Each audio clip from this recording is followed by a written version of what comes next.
Jackie, you're outdoing yourself. That intro was good. Welcome back, everybody. Few podcast episode. I'm looking for the episode number. What episode are we up to, guys? I think we're 4. This is 4. Is it 4? Is this a real 4?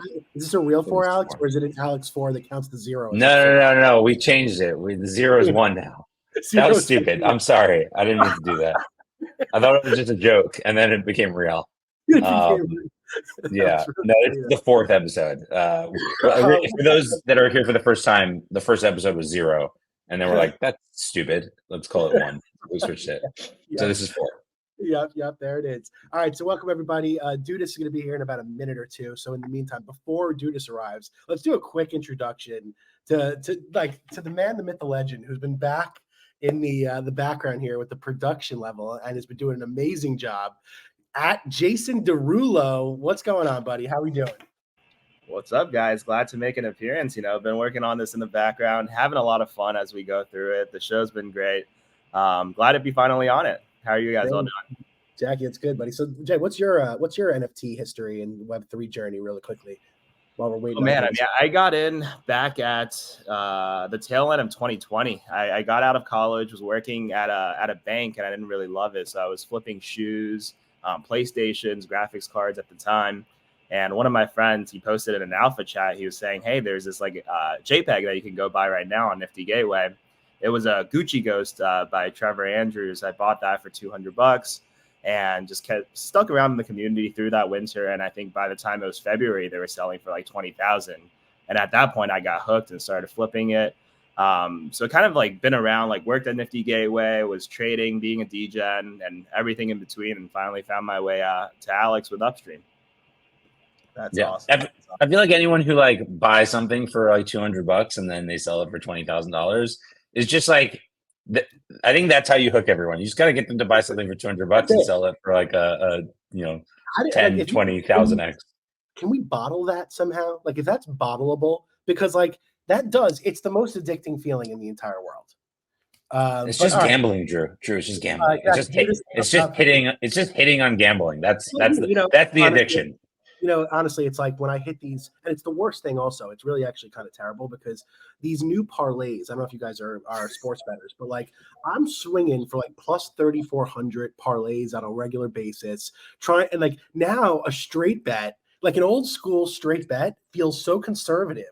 I can't even get the feeling anymore. It's I need to hit 100 to win 3,500 or to win 10,000. Drew, you're literally Howie from Uncut Gems. That is you can get out of the jam, just give them the money back, and you're send the girl to Atlantic City to make the and that was just a 3 parlay bet.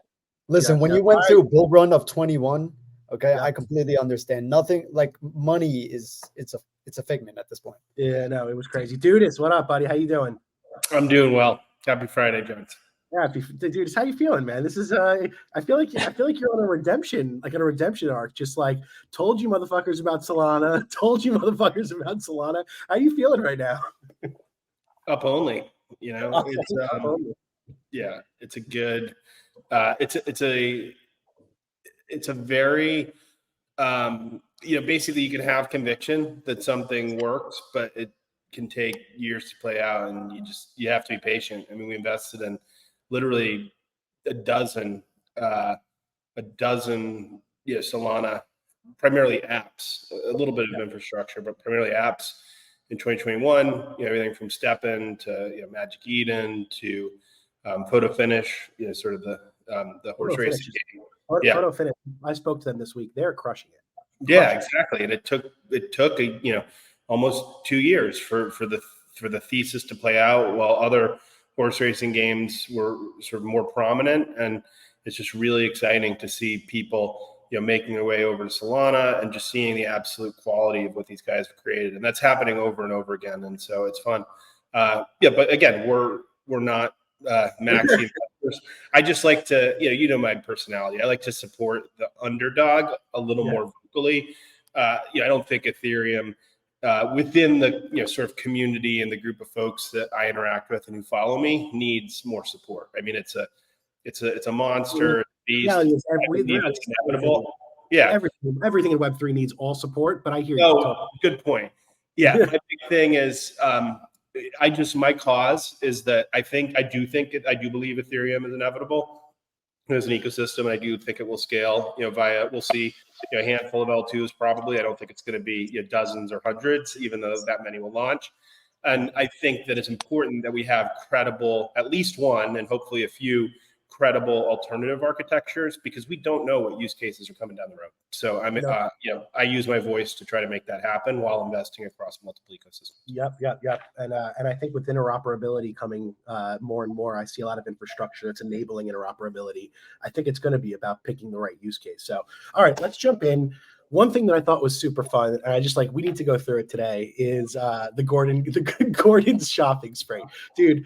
I'm gonna pull it up. We got to run through this because he's hitting grail on grail on grail, and honestly, if I was him, I mean, this looks like one of the most fun shopping sprees in the history of shopping sprees. Just going nuts. So I'm pulling it up on my screen right now. Let's see if I know how to. And by the way, he's single-handedly bringing back communities. It's pretty amazing. Guys, he's buying doodles. He's buying doodles right now. Come on. But he bought, dude, he didn't buy just a doodle. Can everyone see my screen right now? The only blue chip that he it's First of all, can everyone see my screen? Yeah, we see it now. Let's just go through this quickly. So here we go. We have the Fidenza, 79 ETH. I mean, first of all, Fidenza, what a beautiful, this is one of the true grails. Dude, you have one of these, I think, and Taub, you do too, right? No, didn't buy one. We were starting a Fidenza DAO, and we just couldn't get over the hump and enough money to do it. Did you ever end up making a move on these? Yeah, so don't tell Gordon, but I basically took one of my ape drops I took the ape drop and I immediately went and bought a Fidenza with it. What did you get Fidenza at? It's a good question. I believe the one I got was a little over 50 ETH. Yeah. Oh, it's such a great NFT. What's this? Does anyone know the story behind it? Can you guys give some context there? Mike, do you know about Tyler Hobbs and any of his story at all?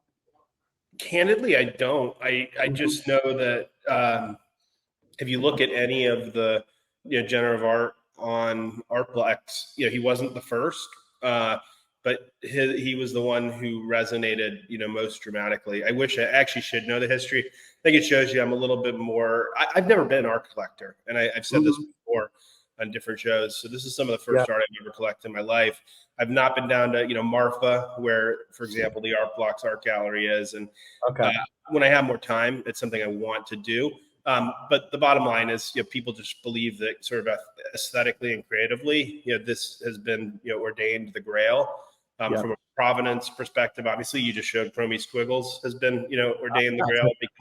I'm about to bring up the Chromie Squiggles. So I'll let you talk about that because you're actually an art historian. No, I just think the Chromie Squiggles is also. It's funny because at first, when you first look at the Chromie Squiggles as a collection, you're like, what is this? This is so silly. It's just it's a little squiggly line. It looks so ridiculous. It kind of almost mocks, in a way, art. You almost feel like if you're looking at this from an outsider's perspective. But the other part of this, this is Snowfro, and this is the original. This is the original of what put. This was the first NFT collection on Art Blocks, if I'm not mistaken. Is that correct? Yeah, exactly. The creator of Art Blocks, Snowfro, his first collection. Yep, it's definitely the one that popularized the collection. So yeah. He also didn't mint out the full thing in the beginning. He kept a bunch, and he only just recently finished the mint. He just finished. Exactly. Yeah. If you got the day 0, hour 0 ones, they're worth a ton because nobody was really, not that many people were paying attention. And so, totally, and it's fun that there's some different variations and different textures, and different textures have different rarity. They move also. It kind of just. I don't know. Is that a thing? I'm not sure. But here's something really cool that you he click did. on one. If you actually saw, I'm not sure. Do they? No, I don't think so. Oh yeah, they do. You're right. Oh yeah, they do. They do. They move. Yeah. Amazing. Most of the art blocks are active living files. Yeah. Where there is something. That's what's part of the beautiful thing about this. But what I thought was really cool that he did. So we were at one of the festivals. Was it Art Basel maybe? or it was either Art Basel, or maybe it was actually I think it was Consensus, one of those, or South by, one of the three. And what he was doing was you basically scanned gave him your code, your ID number of the Chrome squiggle that you had, and he printed a physical print of on an old school photograph of your specific Chrome squiggle, and then he signed it. And I have this in my office now, and it's just like another I thought it was such a cool way to give back to his community, but meet people face to face, and then have them leave with this physical memorabilia of their piece. I just thought it was really just a brilliant idea and a special way to engage his audience. Just for some history, I think he started the collection November 27, 2020. So that was right before the NFT boom. Yeah. So, okay, I don't know much about the Mega Force Sentinels that he bought. Does anyone know about? Yeah, no, I know about the that's from PTM. His thing, applied primate. It's they call them L2s of apes. So some of the bigger holders of apes have created these projects. This is one of them, which is their own thing. So I think he's supporting the communities. Yeah. This one, I'm so happy he did this, and I love how he also said it. He's like, he bought a one of one, an unrevealed one of one of Jack Butcher's O'Peppin editions, which I think we have as a group. Yeah, we have four of us. We all share one. Yeah, in our Warwick DAO, so everyone here is in the Warwick DAO. We share one of ones. I personally own a one of one, and I love how he said it. He goes, I wanted to get an unrevealed because I want to feel and experience the journey from start to finish, which is so cool because that's really what it is. Every one of these things, he presents and reveals a new. If anyone's not familiar with how Jack Butcher and his art works, the O'Peppin editions, there's basically the edition sizes are 1, 4, 5, 10, 20, and 40. Is that correct, guys? I believe so. The edition sizes. And there's going to be 200 reveals over time. Each reveal has those different sizes. And there's about, what is there, 8,000? There's 16,000 in total. Now we're up to reveal. Drew, you lost your bet with me, and I don't think you've made good on it. Oh, I have it. I just sent it to my own wallet. I have to send it to you. Okay. Send it to our. Just FYI. Yeah, but I think I'm going to win the bet with Beanie. So Beanie and I have a bet that it was at 0.6, and I bet him it hits 1 E. 1 E. No, 0.9 before it hits 0.3. With you, I had it as it was 0.4. And I lost. Yeah, I went under 0.3 with Beanie, and I think I'm going to win that one. But anyway, so he reveals a different reveal, and it's on occasion, and they're really interesting, collaborations, showcases of new artists. There's been rumors of an X copy one potentially coming up in the near future. I think that would make it fly. What was the most recent one again that everyone was clamoring? Oh, the one was amazing. Yeah, that was one I really wanted. I still haven't gotten a reveal yet. So, and I pick and choose which ones I opt into because, the cool part about this is as more and more get revealed, the unrevealed is deflationary. It continues to get more and more scarce. So I'm really excited that he was able to showcase this as part of his collection. He also grabbed a CloneX, which I think, and he bought one that I really am happy he bought. He bought one of the Murakami collections, which is the only two that I have left personally. I only focus on the Murakami traits of CloneX now, just because I think those are special in a way.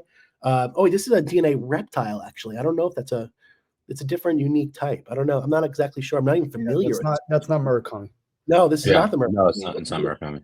What is this? This is a really, really interesting one. I don't even know what it is. I'm surprised the floor is still around 8.5 on that. What's an ORN? It's an ORN. There's only 3 of them for sale: 12 ETH, 16 ETH, and 45 ETH. I am not even familiar with this one.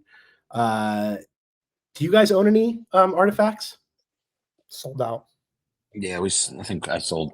So I still have a bunch. A lot of shoes. A lot of shoes in my house. Physical shoes. I have so many shoes. It's unbelievable. Yeah, I have another 4 coming in June. I have a box of 6 just arrived. My wife wants to kill me. Yeah. So I'm a big believer in all of their, like, I love the fact that Nike and Artifact are together. I think it's a great way it's the right partner for Nike to have a role in Web3. It's a great support for Artifact, and I think they're going to continue to do really cool stuff. World of Women. Question: do you believe in Artifact or do you believe in Dot Swoosh? Because like I believe in Artifact. No, I believe in Artifact. Straight up.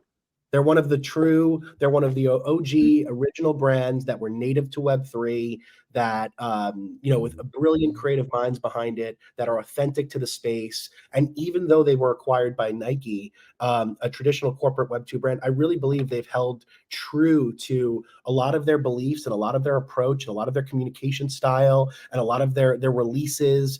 I've been excited about what I've seen from them to date so far. Yeah, I just don't think I think they're great, and I've met the team, and they're awesome people. I just don't think it's like an opportunity to make money anymore. I think it's like the speculation is gone because they're acquired. I think they'll release cool stuff, and I think they're probably happier that there's like less speculation because they don't really care about the floor. They just care about doing cool stuff. But you are forgetting though that Nike is a brand that appreciates with time. Do you know what I mean? Like you try to go back and get an original Nike Jordan from the 85 or 90s or stuff like that. Those things are appreciating over time. So like my thesis about the NFT sneakers, which I own a bunch of the digital sneakers as well. Like I own the Fuocious ones, the bird, what's the pigeon? Jeff Staple. Jeff Staples. There's only so many that could fit that sort of bucket before there's just too much supply of that. Meaning like, just like the new stuff that's coming out, I just like, if you're trying to get a cool shoe, that's great. Like that's what I'm doing. But if you're trying to like flip and make money, I don't think like the speculation aspect is gone, which is why a lot of, and it's not just them. It's like them, Doodles, a few others where it's like, hey, we're trying to build businesses here. We're not here to like make you money speculating, which by the way, everyone just takes that as like they're dead, they're a rug, they're this, which is sort of stupid. And totally. World of Women, he bought one for 7 ETH. He also grabbed a Mochaverse. Mochaverse has been on fire. Have you guys been following Mochaverse at all? Not at all. Judas, you know about what Mochaverse has got going on with Animoca? I haven't. I mean, if I'm being completely candid, I've not spent much time focused on P2P NFTs for a long time. Yeah, the Mochaverse one is cool in that I think it's Animoca's project. And if I understand the long-term goal, it's a virtual, there's some sort of like a metaverse virtual world type component. And because they have such a broad portfolio, Animoca, in terms of companies they've invested in and incubated, and things like Sandbox, I think there's a lot of IP that they have the ability to integrate into that. But it's very, very early. It's interesting, to see them take the tack of having the NFT out there, for example, so early in the process. Like I agree. Very similar to what Bored Ape Yacht Club, what they did. And I think over the last 2-3 years, we've seen, hey, maybe folks have been criticized for that. At the same time, I mean, it's a great way to build interest in the product that you're building. Really. And the floor is high. The floor is 2.3 right now on OpenSea. That's pretty high. It's very high. It's very high. I sold a couple early on just because like I was trying to focus on getting liquidity for the ETH run, and it's gotten way beyond that. So I gotta I'm looking at it like, wow, I can't believe how much this run. But I do give it credit. I think there's a lot of potential there because of the fact that like Mike just said, I think that the project, the businesses that have a network of IP and a network of games. So like if one thing doesn't hit, or you can leverage, and to me, the whole part of the blockchain is interoperability across ecosystems, across games. Bring your assets, bring your IP with you, bring the things that you gained from one place to another. So when an IP or an NFT project can represent a suite or an ecosystem or a network of games, metaverses, IP, I think you're setting yourself up for something that's really interesting. So I love what I see from Mochaverse. Do you guys see that the number one rank just went for 20 ETH like 2 days ago? That's crazy. Wow, that's interesting. Wait, the next couple purchases are really interesting. 89 ETH on a Nizuki. Thoughts? I think that's a Spirit one. That's like a pretty popular community. Like there's a Spirit DAO where they've basically propped up the floor every time there's been like scandals with Zuki. Spirit Wow. DAO has saved them time and time again. So The floor on a Spirit right now is 100 ETH. yeah. You know, I lost a lot of faith in Azuki during that period where they like kind of really botched their art and like really and botched the comms and I don't know. Who hasn't, man? That's What was like that? part of the course, you know, botching your V2. I know. You're right. I don't know. I felt like it was so like poorly thought through. It's like I don't mind when people swing and miss, especially if they're trying something unique and new and taking a big swing. You know, when you swing and miss and it's a safe swing and miss, that's even like it bothers me even more. But no, I hear you. You're right. Has there been any strong V2s other than a mutant? Maybe Space Doodles for that half a second. Oh, you wait, V2s? You mean like yeah, like supplemental drops, right? Like the next was a disaster. We're about to talk about Meebits. I mean, Meebits I think has always been solid. Meebits to the punk. So he dropped. Well, so the next two purchases are fucking awesome. First of all, a Doodles. He bought this gold background doodle cat with a crown for 69 ETH, number 35 in terms of rarity. I didn't even know they had cats in the set. I thought it was a cool cat. I thought this was a cool cat. Yeah, this is wild, man. Unbelievable. 69 ETH he spent on that one. The floor now for a cat head is 100 ETH. So yeah, I didn't even know this either. That's a really nice sale for the Doodles collection. This one I'm like jealous of, guys. I got to tell you. So my big Meebit play was I purchased a you got your pig, the pig, which is like 6 ETH. Wasn't crazy. I mean, the skeleton is so cool. Look at that with the skeleton shirt. I mean, this is so awesome. I know, Mike, you and I have talked a lot about Meebits. We've always kind of been on the Meebit. We've been on the Meebit train for a while. It's something that'll carry longevity with punks. You still feel positive about Meebits?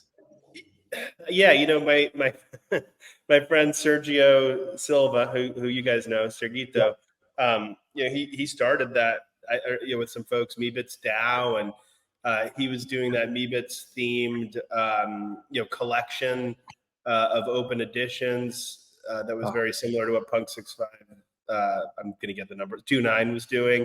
What's been interesting is I think people have just felt like the new Yuga hasn't necessarily nurtured Meebits. Look, Meebits is pretty much faded by most people. Okay, so it's definitely contrarian to be supportive of it. They kind of look silly, even though that one's pretty dope. And you know, the theme I think was, hey, this is bringing punks forward like into 3D, and these will be metaverse compatible.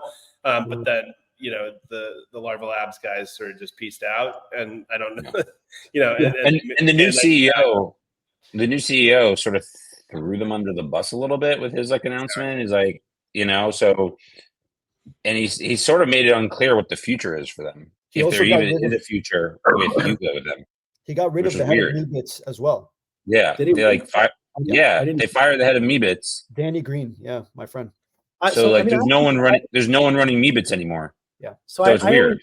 I always thought that Meebits, my perspective was that with the acquisition from Yuga, they were going to let punks be like the holy grail art collection, things that only museums can touch. But Meebits would be their playground, where they bring them to the metaverse. They have experiences and activations. that was always my thesis there. Do you think that's still in play? He sort of said no. I'll find the tweet, but he sort of said yeah, Meebits is a disappointment, and we don't know what to do with it. That was the gist of what he said. I don't know. Really? I see Judas nodding his head. He said something like that. You didn't see that, Drew? No, there was a big sell-off after that. I know that, and I actually sold a couple myself after it. But I didn't get the vibe that he was calling it quits on it. Do you remember the CEO's name? Do you know his name? What's his name? CEO. Yeah, Daniel Allegre. Yeah, Allegre. Yeah. So, look, he's a competent, really talented business person. He was at Google when I was there years ago. I think maybe YouTube after that, but it's been interesting. I think they changed leadership too out of necessity. I think correct, right? Gordon had to step down. So, wasn't one of the founders sick or something? If I'm not mistaken. Yeah, that was Gordon. This is his wallet. Yeah. Gordon was the sick one. I didn't even realize that. Okay. Yeah. That's why he stepped away. And that's why he's coming back with a vengeance, buying all this stuff. I love it. Love to see it. Okay. We'll run a few here because then we have an exciting one. Cool Cats dropped 6 ETH on a really cool one, TV Face. Cool Cats is also another project where I feel like they're kind of like trying to find a home. They're over now. They got acquired by, they went through a couple. Not acquired, their own, like, the biggest, I think, holder is Future. They're part of Futureverse, but I think they just sit on the board and they're just like I know they like investment as well. Yeah, like investment, but I don't think they own it. I don't think they have a majority ownership of it. They also just signed the partnership with Animoca to bring them to Japan or something like that. Something. Yeah. So they're still making moves. I really like the Futureverse people. They're really smart. They're smart people. Yeah. I know. I think Dudas, maybe you're an investor or someone, but like. They're smart. They've got some cool tech there also. That's just not like, I think they're just biding their time. But Futureverse has some really cool. Yeah, Futureverse has some really cool tech, like AI. They've got something around like taking like 2D images and turning them into 3D. Like there's some cool stuff that they just haven't fully released yet that I think they're going to do really well with. I actually wrote a small angel check. Not even through the syndicate or the fund. I know Shara was doing some fundraising for it for a while back, so I wrote a small angel check into them. I've always kind of rooted for them from the sidelines. But they're definitely an ambitious team, super sick tech. They've been really hyping up this whole new AI direction where it's like owned AI, which I think is a beautiful concept in itself. They've just but they were doing AI stuff before AI blew up with ChatGPT. Like even the early stuff before Fluff World was AI stuff. Totally, and their AFA team, their sports teams. Mike, you familiar with their world? No, that's Mike. I don't think. See himself. No, sorry, buddy. I mean, it's Jared who invested in them. It was I thought it was Mike for a second, but it was Dicker. Yeah, you're right. Okay, so you're talking about the root. Yeah. So it's complex. Like I'm familiar with it, but it's this world where they're combining probably 9 disparate projects. I mean, you have to be really, really deep. They've been building lore over, call it, 3 years now, right? From everything from I can't even remember the names of all the projects. Remember the bunnies? Like ASM, Fluff World, Party Bears. And it's really elaborate. I think it's very, very cool. And it's an extremely competent team. I think it's very creative how basically every project and every NFT that you own, they have these burrows and like it's an actual world and the NFTs are building it out. And what's interesting is for investors, it's not like you just get the token like you do in many cases where you're a venture investor. You actually have to like earn it yourself by like putting in the work and utilizing the world and purchasing the NFTs and staking them and doing all kinds of things. So I think it's a pretty cool conceptual network that has, and again, a disclosure, I'm an investor in this Futureverse via ASM, as you mentioned, but it's a long play, and so you have to be patient. And what they've been able to do is by creating this lore and this interplay between close to a dozen projects, they have a really, really passionate, deep group of folks who like love them and sort of spread the gospel. That being said, it's complex and it hasn't come together yet in a way that certainly I think the average person can understand. Like you'd have to read a book manual. Without a doubt. I actually think that when I think about the top tier teams right now in like coming from starting at the NFT world and like building out like worlds around their IP, I think it's like the 3 that come to mind first and foremost to me are around Futureverse, obviously Bored Ape and Yuga, and then Wilder World. Those are the 3 to me that are building the most ambitious visions of like immersive worlds and technology that are really like investing heavily in the experiences and bringing on top tier talent like from the previous Web 2 gaming and metaverse and like world building worlds. So I'm listen, any company that's putting in that kind of effort and has that kind of an ambitious vision, I am an utter supportive. Like those are the people that I want to get all the attention. Like forget all these speculative bullshits and these spin outs and Springfield blah blah blah punks because someone wants to make a quick buck when the Simpsons talk about it. Like for me, it's these teams that work every day in the trenches trying to really innovate and build a future for Web3. I want to support, whether I'm an investor, collector, or not. I want to support these guys. Like these are the groups I like to support. So real quick, Goblin Town is on the list here.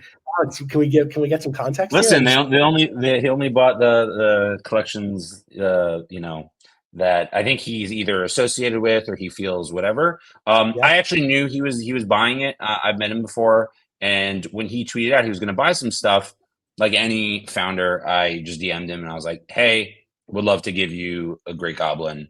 And he was like, "No, you don't need to. I plan on buying it later in the week. I have a funny caption I want to use," which he used is like, "I bought a Beeple," which is funny. And so he's just like, I'm gonna buy the one like I like, and like I'm buying on taste. So that was fun. We got if you look at his tweets and look at the impressions, it just shows like the level of like of potential still there. Is just I think he got like 330,000 impressions on his on the punk, the zombie punk, and he had like 310,000 impressions on the goblin one. And maybe it's because he like tagged people and people tweeted about it and whatever, so it probably helped. But like everything else was like in the 100K range. Did the floor for the project move on his purchase? Yeah, but here's the thing, and everyone here knows this, is right. Like these are all like BS pumps, and no offense, like it's great he bought it. But what happens is someone buys it, it's a speculative totally. So like the floor doubled, and then the wall started forming, and then the wall started forming again, and the person who bought 50 of them dumped it, and then it's like it's the same stuff. So it's just like, no, to me this is all the reason why I'm going through this. But it's fun and we enjoyed it. But like it's not sustainable. Effect. It's the Aoki effect. Yeah, but the purpose of this is that I think that what he did was he curated like to me very meaningful, like the Atom Bomb Squad, Pudgy Penguins. He dropped 38 ETH on a really cool Pudgy Penguin, the gold skin, like just very cool. And then obviously bought a really cool Cryptodes with the mysterious a hoodie Cryptode. And then obviously this all began with the zombie punk, which like I just want to talk about for a minute because like I don't know about you guys, but I think we're going to see a 100 ETH floor on punks in probably, I wouldn't even be surprised if it was the end of the year, but like, I don't think punks are slowing down again for a while. Because I think they are the store to me of all. What is it right now? Punks in general. Punks. Because I don't think they sell on OpenSea. Yeah, they don't. Larva Labs, yeah. Let me see, Larva Labs I have to go to, or what do I do? CryptoPunks? CryptoPunks for sale. So, like CryptoPunks for sale, it's right 60. Now about to be, we're approaching 60. I mean, I own personally like 3.5 punks. I still don't feel like I have enough. Like, I just think this is the Bitcoin of NFTs, in my opinion. This group in particular has been saying that since I got into the space, that you guys would take punks over apes. And honestly, I thought you were stupid. It feels like we did that as a group. Remember where we were debating what to do with the DAO? We're like, we're not good traders because we all have jobs and things to do. So we bought a punk as a group, as opposed to and at the time, punks and apes were the same price.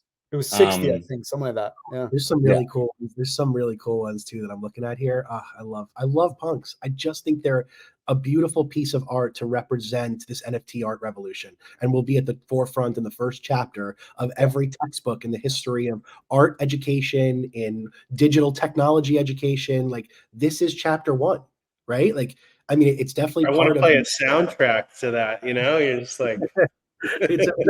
It feels so, and this is so beautiful too. Do they ever hit an ETH all-time high again? That's the question. Do they hit an ETH all-time high? An ETH all-time high. Yeah, for sure. Yeah, the ETH all-time high wasn't so crazy. What was it? I think it was like 140. I think. Yeah. Punks no are going question. to million floor. $1 million is fun. $1 million is fun. All right, let's keep it rolling. I know we went off the timing clock here. Let me stop sharing. Gordon Goner, props to him. This was fucking awesome. Let's talk Solana. Solana, look at Mike. He's already got a big grin on. All right, Mike. So here's a couple of questions. First of all, my first question is, obviously Solana's running. The floor is looking good. For the people that like, maybe even a little bit of a primer, can we talk a little bit about what makes, other than speculation in general, how does Solana's token accrue value, and like what makes it attractive as a token investment or a token to hold?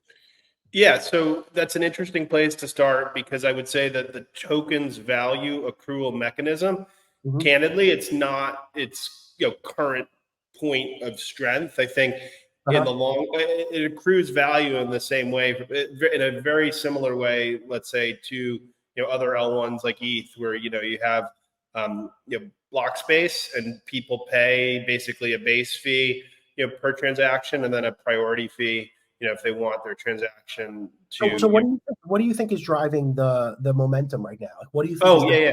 So basically, Solana has a bit of a different architecture in that it has localized fee markets. So the example with Ethereum is that, like, if everybody's competing for the same block space, and with Solana, that's just not the case. They have basically, there's like there's parallel processing, and you have the ability for basically localized fee markets where one application can be running completely separately from another, and those markets for block space are different. It allows for higher throughput at lower fees. A little bit separate than your value accrual question, but the point is, if you can do many, if not most of the things you can do on Ethereum and Solana, and vice versa. Same with other alt L1s, right? Like Aptos and Sui. It's just a matter of as you go further and further out, like to Aptos and Sui, even there's lower fees and really fast confirmation times. Okay. Obviously, there's quote unquote trade-offs, right? Folks who are very the folks who are purely ETH focused would say that Solana compromises on perhaps decentralization, and I think Solana folks might argue that that's not quite the case. They would say that the tokens are held by more concentrated group of folks on Solana, all these things. But the way I look at it is, we're like less than a decade into these smart contract platforms existing, and we're saying that we're building literally like the future of future infrastructure for applications that aren't controlled by single entities, that should last centuries theoretically. And so it's really early, as they say. And so I think what's happening with Solana right now is people are realizing it didn't go away, and right now it is the most credible alternative to ETH. And so I said earlier in the podcast, I believe Ethereum is inevitable. That's a slight exaggeration, but I do think Ethereum is going to make it. And right now, I think the market's saying, hey, we think Solana has the best chance of being, the next other one. And so there's a pricing delta of like, now it's closing a little bit, and I think it's less than 10x, but for a while it was 20x, right? I mean, or, something like that. Yeah. What are, in terms of applications, really quickly, because I think that's also what's really, to me, a couple of weeks ago on Few, I was saying how I think that Solana is primed to have its moment right now, because I think that we're entering into the phase of real applications, and real applications need lower fees. And that's where I think Solana can really shine right now, is the ability to deliver an infrastructure to enable real application usage. Let's talk a little bit about applications for a quick second. And I don't know if anyone here, Mike is obviously by far the most well-informed on the Solana ecosystem. So before I even touch Mike really quickly, do either of you guys have any exposure to Solana applications or ecosystem? And by the way, it's early. I don't even know if I have any exposure. By the way, even I don't. Just to be clear, to some of the ones like I didn't live in outside the city. Like there's one called Hive Mapper, where you can put like a device in your car and you can earn tokens for driving around and like mapping the space around you. That type of application, it's much easier for that to happen on a low fee blockchain, because you could just commit, more data at a lower cost over time than you would be on chain than you would be able to in a world where there's higher fees. So anyway, sorry, but the point is, there's the same thing with gaming, where you might have like literally. Photo Finish deserves a shout out right now, because like I have been wildly, and I'm obviously I'm a Zed investor. I have huge Zed collections. Taub and I have a big Zed collection, but like as anything else, like I want to I want to be able to talk fairly about the entire space, and I've been blown away by their execution. And it's just a really competent team with brilliant tokenomic design, a good handle on supply chain. I don't know if you guys have even experienced the game, but I've actually experienced it. It's very cool. It's a cool experience. Just outside of gaming, I've heard that Solana is now being looked at by a lot of financial institutions for actual transactions. And I wanted to ask Mike about that. Is it just because it's faster, cheaper, this and that? Because I know Visa has a partnership with them, and I've heard a lot of that. Yeah, it's so the knock on Solana obviously was stability for quite a while. So, decentralization was one. The other was, hey, the chain is unstable. Like there was only like the Solana Labs, client was effectively the most used one, the only one. There's another one coming that Jump's creating called FireDancer to give some client diversity, which is really important, and that redundancy. So that was keeping financial services companies away. But to your question, what they're excited about is the faster, settlement times are so critical, right? Some of the apps, there's one called Sling.money, another one that's called Code, where, I could hold up the code, maybe we'll do it next week, and you'll be able to scan $1 if I want to send it, and it'll settle instantaneously. That's different. Like if you do an ETH transaction, it can take, you guys know what it is, 10, 15 seconds, or if you bid low, it could take a while for your transaction to settle. So it's just different.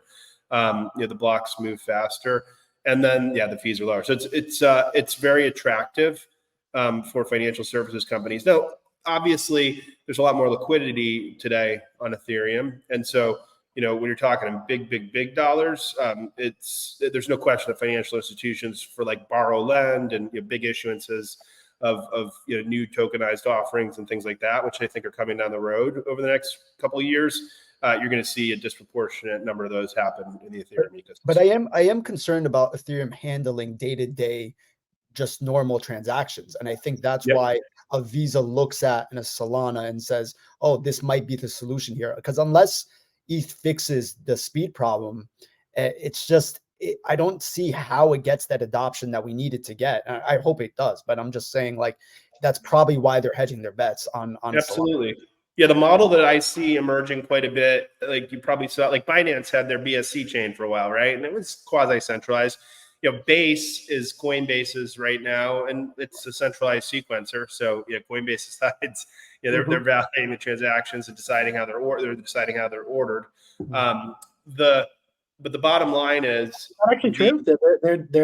It's a centralized sequencer. There's no. Yeah, now they have an objective is to decentralize it. But today, all of these optimistic roll-up chains have, certainly Optimism has centralized sequencer, and then Base is as well. That ideally will change over time. But yes, right now, you're basically trusting. There's some trust involved in a sense. In a centralized party, which because of FTX became a scary word when it comes to crypto. Yeah, exactly. Now, so the good news is when basically by like verticalizing that, you actually can create a really seamless experience. So the finality, the confirmation times are pretty fast. Like if you use FriendTech, it's pretty easy and instant to use apps on Base. So, I think what's going to happen with Ethereum is, a couple of these L2s are going to scale. They're going to have fast confirmation time. I don't think the fees will end up being comparable. I think they will be higher than some of these Alt L1s, but there will be reasons that people will use Ethereum. The composability with other applications, that's where my money is, really good infrastructure, et cetera. But I think we'll use both. And you mentioned the modularity. You're going to have wallets that will have both your Ethereum address and a Solana address, perhaps other chain addresses inside of them. Yeah. Okay. Real quick, let's get into the next step here. So BlackRock ETH ETF, is it coming soon? We can blend this into a couple of things here. One is the fact that ETH's been running. ETH and Bitcoin are running substantially right now. And I think that both of them are running on the speculation of an ETF. Let's talk a little bit. I mean, Alex, what are your thoughts on this? Like, do you think this is a sustainable run? Do you think that the ETF will bring real, like, are we seeing, like, some people are saying, well, if everybody's buying the hype on the ETF, well, then they're just going to sell when the ETF gets approved. I actually think this is not one of those situations. No, because then they buy a lot of ETH. Well, so, I think that it shouldn't. A good example is like the way I always think about these ETF situations in a weird way is like my father-in-law doesn't own Bitcoin. He owns like GBTC, for example. And it's like, my theory is that like the day after these ETFs do get approved, which I do think is inevitable. I mean, I don't know, Mike, if you have any opinion on, do you think they actually are inevitably approved? I do think so. I think it'd be crazy at this point for them to keep putting up a fight. But you got to imagine that every broker or every person every wealth manager at these firms, the day after this gets approved, is going to be rushing to call their clients to be like, hey guys, this is a product we now have available. Are you interested? And like, can you imagine them all saying no when they don't have any crypto? Like, I mean, it's literally going to be like the Wolf of Wall Street, like Leonardo DiCaprio making that phone call. Totally, they're rushing, like slamming. I got him down for 6 Bitcoin. Like, you know, like this is. But what happens if it doesn't get approved? Like, that's my like. What if this is a head fake and people are buying this, or they delay it? Right? They might come out and say, actually, we're going to delay it another 6 months. Like, I don't think they can. I think it would go to the courts. I think I could be wrong, but I think with the Bitcoin ETF. I think they're at the sort of like federally mandated final delay stage where they need to make a decision. And then if they said no, I believe it would go to the courts. I don't want to spread misinformation, but I think like January is the end of the line on making a decision. And the ETH one is a new discussion. This is kind of relatively new. Yeah, the ETH one is, it's more speculative as to when and if that will get approved. But I think getting a Bitcoin one approved would probably be a pretty good indicator that the Ethereum one would as well. All right, let's quickly move. We got a quick Top Shot. Wemby made. Okay. By the way, did he see something in the garden? The math on this, it was Drew. terrible in my the garden. chances of landing a Wemby. Dude, so first of all, let's talk about them. So I'm literally texting Goldberg. I'm like, yo, help me figure out this formula here. I'm like, so if I buy the packs for this price and the rods are anyway. So a fun little thing here. So anyway, Top Shot, by the way, been rocking it. They sold their first debuts of the rookie debut packs. They had 6,000 packs and about on the first release, and 20,000 people, 20,000. Lose Drew? I think he forcing either leaning into. He looks earnest. What was Drew lost you for a second. You froze. Now I get cut. The Top Shot one is when I get delayed. I get the frozen here. I'm sorry, we don't have any more time for you, Drew. We're moving on to the next. No, I'm joking. Press the button again. All right, man. 14-7 doesn't cut it, man. For all the hype. But am I still lagging? Or? No, you're good. You're good now. Okay, so I mean, first of all, Tab, you're a former Top Shot collector. Did you make any moves in Top Shot during are you going to get yourself a Wemby? I'm a seller in the Top Shot ecosystem. I'm not a buyer. I'm a seller. You want to buy my Top Shots? I'm happy to sell them to you. First of all, it's too hard to sell. Broker for a 5% fee. No, listen. I see the value, right, in like, Michael Jordan rookie card type of situation where you have a generational talent. Don't get me wrong. Like, I'm sure one day Michael Jordan will come to Top Shot and everyone will be really excited. But it's I don't know. It doesn't. I'm sure there's ways to make money, but like it feels like you're scraping for like beans, right? Like you're not. This isn't. I don't feel like you're going for 10x, and maybe like you land the number one Wemby, right? Like, great, you'll make $100,000. But I don't know. It just feels like there's easy if you're in it for the money, right? It just feels like there's easier ways to make money than this. Like, I also like the courtyard model a little bit more at this point than the Top Shot model or country yard. Or I don't know what it's called, courtyard, but the physicals to the digital, pairing them as opposed to just the digital. I like that more. Yeah, I don't know. I'm like, there's so many. Well, first of all, just in terms of Wemby, like he's a freak, right? In terms of like generous talent. And he could like win you a game, right? But like you're gonna need to see some consistency for this thing to be worth anything, right? Yeah. And like we definitely haven't seen that yet. And I'm also just surprised that like Scoot Henderson has been playing terrible. Like I just thought he would translate a lot better to the NBA. But like, listen, he's a sight to be seen. But listen, he comes to the Garden and he, you know, has like a nothing burger there. Well, and then maybe that was more like Mitch Robinson shutting him down. But I don't know. Just it feels like high risk, very little reward for Wemby, but also just in general on a lot of this stuff. I think if you're like sniping stuff and you feel like you know what's going to happen and you have a really strong feeling that this player is going to be worth more, sure, buy his moment for $10 and then sell it for $200. But like, all right, like I don't know. I have a question. Feels like how are Zion's buy a doing? shitcoin. How are Zion's doing? Because I think that's a good barometer because like he's dropped down to earth a lot recently. So if Wemby follows that trajectory, how are Zion's doing in that case? You just logged off. Yeah. I'm very laggy right now. I don't know why. I'm gonna have to refresh. But can you guys hear me? Okay. It's literally the sign that is just it's over. All right. We'll move on. That was fun. How about NFT royalties? Yeah. NFT royalties. Let's go. Let's talk NFT royalties. No. So this is something I actually personally feel very strongly about because when we originally did Goblin Town, we made it free, obviously, and we sort of our thought process at the time was like, hey, if we do well, we'll be compensated. Like instead of being the immediate like we sell something, we make a ton of money. It's like no, we're gonna give it for free, and then if it does well, we will be compensated, for that. And obviously, it worked out really well, and it took off. But I think you like. Everyone's like, oh, well, go find another revenue model, go find another innovation. And like good companies will find more revenue models. The thing is like, this was the innovation. This was the attraction to artists. This was the attraction to innovative people to come and, hey, you can try new things and you can be compensated for your work if you're an artist, which sometimes you couldn't in the same way. So I find that it's sort of silly. And the people who typically don't want royalties are really just traders who want to maximize the amount of money they're making versus actually people in the community or people that care about the stuff. So, and I also understand that like the fact that technologically is possible to bypass royalties, it will happen, right? If it wasn't Blur, it would be someone else, and it has been other people historically. So I think there's only two solutions here, right? One is people just don't build NFT projects anymore because, there's a few options here. One is people just charge a lot of money at the front and they charge as though they're charging for the amount and for the future royalties and they just bake it into the price.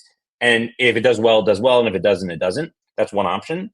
Option two is just people aren't building anymore because it's like not as attractive, right? Like people aren't building for their goodwill. They're building to either build a business and just like people trading want financial, independence, so do people making art or building companies. And then the third option is it just gets baked into the contract. There's four options. Third option is it gets baked into the contract and it's just a new standard that like you just can't bypass it, right? There's a few ways you can go about it. We actually played around on the truth side with a new standard that our dev team worked on. But it needs to be adopted. So that's like, unless everyone's going to adopt that standard, it doesn't really work. And then the fourth option is what Magic Eden is doing, which is really impressive. We've talked to them a bit, and they obviously announced a thing with Yuga like 2 weeks ago or last week or whatever it was, which is they're launching a marketplace. And essentially what they're doing, I don't know how explicit they've made it yet, but they're basically like you block everyone else and you only use us and we will fully enforce royalties. And the only way you could do it is if you have the operator filter, which is a thing in the contract, which basically lets you block exchanges and you can control where it is. And when we changed over our contract months ago, we had this in mind that like, we just want the control of what we're doing. So yeah, I mean, I honestly think that the Magic Edens of the world good, but like, what do you do about historical projects? There's a few options. We took one way. I don't necessarily recommend it to anyone, but we just thought it was best for us. I wouldn't recommend like punks to like launch a new contract. It doesn't make any sense. There's historical nature there. But there are some cool new things with like, I did a whole tweet about this with Ferocious. He used the backpack. There's a specific name for the contract, but he used the backpack tech where it's like NFTs within NFTs. So there's a cool thing you could theoretically do with like launch the same NFT and make people put it in that NFT. So you have the historical aspect of it, and then you can basically, go and like incentivize people to move it over. So anyway, long story short is I'm obviously a big fan, but not just for us because I want to make $1 or $2, more because like this space will be better if it's financially motivating people to do stuff. Yeah, I couldn't agree more. This is the innovation. So this move against royalties is just killing a golden goose that has been built and created, and it's been proven out. That's why you get, things like Goblins and all these other dope projects that have come out. I just think it's led by traders. The problem is we're led by speculation and traders, not necessarily by utility and innovation. And we're killing it. So, if we continue down this route, I really just believe like it's just going to hurt the space overall. I do hope that Magic Eden does take prominent position as a marketplace, because I think that's the only way, at least in the iteration we know of from 21 and 22, that our Web3 universe kind of like survives in that iteration. If it doesn't, then we're going to just have to create new revenue models, which in essence is not necessarily what was really built. So I personally agree with you. Yeah. Drew, any last thoughts before we call it? Are you still lagging? You want me to close it out? No, you're back. I see your head moving. But I think he's lagging in hearing. Basically frozen. I'm frozen. Yeah. I think I'm okay. I'll end it off. Yeah. I'm lagging. Bring us home, Alex. Bring us home. Yeah. Okay. So thanks everyone for tuning in. Make sure to like and subscribe if you like this. As always, the podcast is going to be on Spotify and Apple Podcasts within the next 24 hours. Thanks again. See you next Friday. Thanks, Mina, for coming. I realized we also didn't introduce you in the beginning. I don't know if you want to introduce yourself. I was a noob stand-in, also Brown, so it's cool. All right. Thanks everyone for coming. See you.